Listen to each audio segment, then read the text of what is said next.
আসসালামু আলাইকুম, কেমন আছেন সবাই? এই যে আমার হাতে দেখতে পাচ্ছেন একটি ফিলো। এর পাতা কিন্তু অনেক বড় বড় হয়।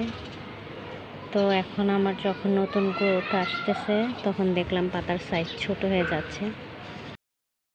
পাতার সুপার গ্রোথের জন্য আমি একটি সার তৈরি করব আজকে।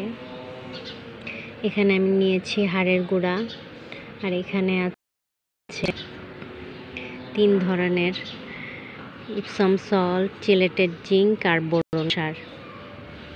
আর এখানে হচ্ছে নিম খৈল, আর এখানে হচ্ছে ভার্মি কম্পোস্ট।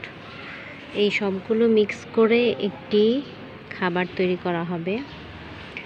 অনেকে প্রশ্ন করবে যে চিলেটেড জিঙ্ক কোনটা ব্যবহার করা হয়েছে। আমি এটা ইউজ করেছি ভোল্ট 707।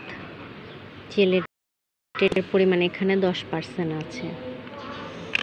আর ইপসম সল্ট দানাদার যেটা বাম্পার ম্যাক গোল্ড, এছাড়া মিহিটাও আমি ব্যবহার করি, তবে এটা সবচেয়ে বেশি উপকারী এবং দ্রুত কাজ করে। এটার দামটাও একটু বেশি, এটা 1 কেজির প্যাকেট।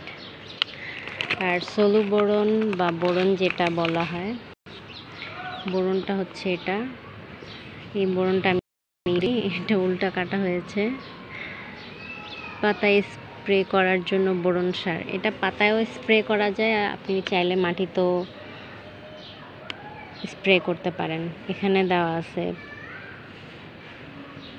পাতায় স্প্রে করলে এটা দ্রুত পাতা কুচকানো বা পাতার কোনো রোগ থাকলে সেটা দ্রুত সরে যায়। এখানে লেখা আছে সময় হতে শুরু করে অন্তত 15 বার স্প্রে করতে হবে। এটা আমি প্রায় স্প্রে করি মরিচ গাছে, ভালো উপকার পাই। তো আমার পাতার সাইজ বড় করার জন্য এটা আমি ব্যবহার করব। এখানে মিডিয়াটা নতুন, যদিও দেওয়া হয়েছে শুধু ভার্মি কম্পোস্ট, আর অন্যান্য সার আমার দেওয়া হয়নি যখন মিডিয়াটা রেডি করেছিলাম। এজন্য আমি আলাদা একটি সার তৈরি করব। তো সবগুলো মিক্স করে আমি একসাথে দিয়ে দিব।